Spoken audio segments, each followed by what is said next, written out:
મિત્રો એક પેડ લીધા છે. આપણી આંખમાં થોડો કચરો જાય તો મિત્રો કેટલી આંખ દુખે છે. આ તો આવું મોટું લેન્સ છે તો કેટલી દુખતી છે.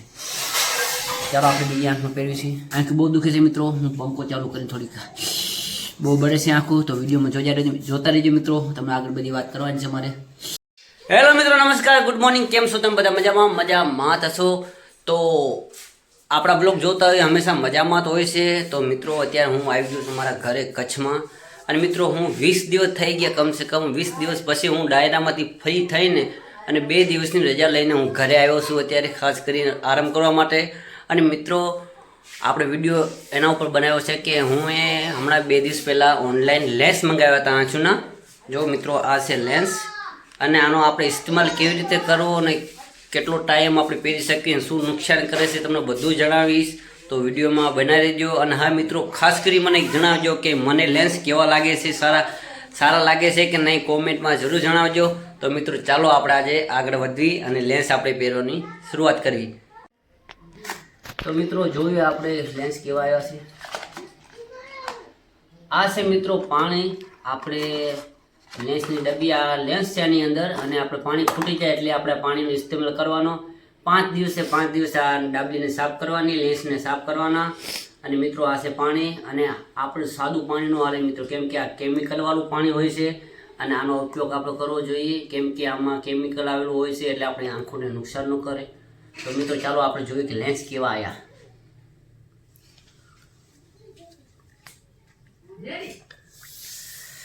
વાવ, મસ્ત.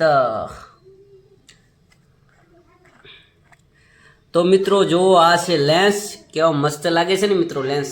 આ મેં ઓનલાઈન જેવા મંગાવ્યા હતા ને એવા જ આવ્યા છે મિત્રો. તો આજે આપણે પહેરશું મિત્રો, કેવી રીતે પહેરાય તો વિડીયોમાં અંત સુધી જોજો મિત્રો, કેવી રીતે હું પહેરું છું લેન્સ. ચાલો બંધ કરી.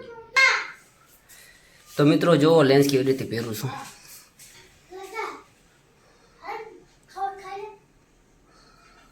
મિત્રો આનું ખાસ ધ્યાન રાખવું પડે, ખાસ ધ્યાનથી પહેરવાના હોય છે. અને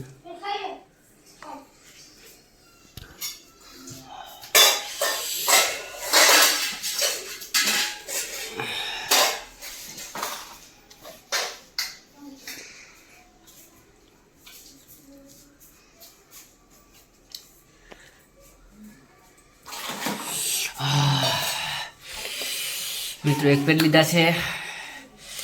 આપણી આંખમાં થોડો કચરો જાય તો મિત્રો કેટલી આંખ દુખે છે. આ તો આવું મોટું લેન્સ છે તો કેટલી દુખતી છે. ચાલો આપણે બીજી આંખમાં પહેરવી છે.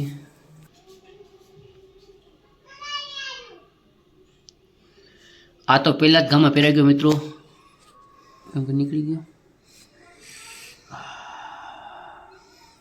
આનું ખાસ કરી ધ્યાન રાખવાનું મિત્રો. તમે કોઈ લેન્સ પહેરતા હો તો ખાસ કરી ધ્યાન રાખવાનું. આમાં આંખોમાં નુકસાન થાય છે, કેમ કે આ મેં 2500 ઓનલાઈન મંગાવ્યા છે એટલે આ સારામાં આવે.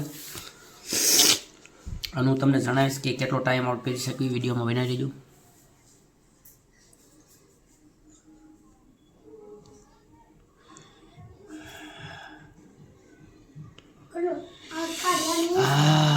મિત્રો તો ફાઇનલી આપણે લેન્સ પહેરી લીધા છે. અને મિત્રો હું તમને એ જણાવતો કે અત્યારે આંખ બહુ દુખે છે મિત્રો. હું પંખો ચાલુ કરીને થોડીક બહુ બળે છે આંખું, તો વિડીયોમાં જોતા રહેજો મિત્રો. તમને આગળ બધી વાત કરવાની છે મારે. તો મિત્રો જો આપણે લેન્સ પહેરી લીધા છે, એકદમ કમ્પ્લીટ થઈ ગયા છે.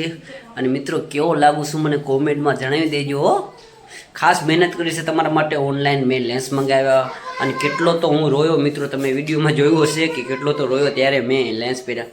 અને મિત્રો તમને એ જણાવવાનું કે આપણે લેન્સ ક્યારે પહેરવાના, કેવી રીતે યુઝ કરવાના, 24 કલાકમાંથી કેટલા કલાક પહેરવાના. અને મિત્રો આ લેન્સનું એવું હોય છે કે આપણે 12 કલાક આને પહેરી શકવી. અને બિલકુલ આપણે પાણી જે આવે એનાથી મોઢું નહીં ધોવાનું. અને રાતના સૂયા ટાઈમે પહેરીને નહીં સૂવાનું. આંખોનું બહુ નુકસાન કરે છે, એનું ખાસ કરી ધ્યાન રાખવાનું. તો મિત્રો અત્યારે મારે 2-3 રીલ બનાવવાની હતી એટલે મેં લેન્સ મંગાવ્યા હતા. એટલે આજે જ આવી ગયા મિત્રો, કેમ કે હું ભુજમાં આવ્યો. અને ભુજમાં આજે આવી ગયા તો મને સવારના ફોન આવ્યો ભાઈનો કે વિનુભાઈ ક્યાં છો, ઘરે શું ભાઈ? મેં કીધું આપણે બારે તમારે એડ્રેસ ઉપર સંજયનગરી કહેવાય છે અમારો વિસ્તાર. તો અહીંયા લેન્સ આવી ગયા છે, તમારે પાર્સલ આવી ગયું છે તો આવી જાઓ. તો ગયો તો પાર્સલ લઈને આવ્યો સવારના, અને લેન્સ આવી ગયા આપણા. અને તો મિત્રો આપણે લેન્સ પહેરી લીધા છે. તો વિડીયો ગમે તો લાઈક કરી નાખજો, શેર કરી નાખજો, સબસ્ક્રાઈબ કરવાનું ભૂલતા નહીં મારા મિત્રો. અને ખાસ કરી મારા દેવપૂજક સમાજને, હું મારા દેવપૂજક સમાજને બહુ પ્રેમ કરું છું સાહેબ. કેમ કે મિત્રો જેટલો મારો એવો પરિયે, મારો જેવો મિત્ર, મારો ગુરુજી એવો રાજભા ગઢવી, એ મારા સમાજને બહુ પ્રેમ કરે છે સાહેબ. કેમ કે આપણા જે ગઢવી ચારણ સમાજ આપણો સમાજને પ્રેમ કરતા હોય તો મિત્રો આપણે એ ખબર નથી કે આપણે એકતા શું કહેવાય. અરે આપણે દેવપૂજક સમાજ, આપણે ભાઈ એકતા રાખો તો આપણો સમાજ આગળ આવી શકશે. એકતા રાખો. તમે ભાઈઓમાં દુશ્મની કરો છો અને ભાઈઓમાં ઝઘડા કરો છો નાની નાની વાતને લીધે.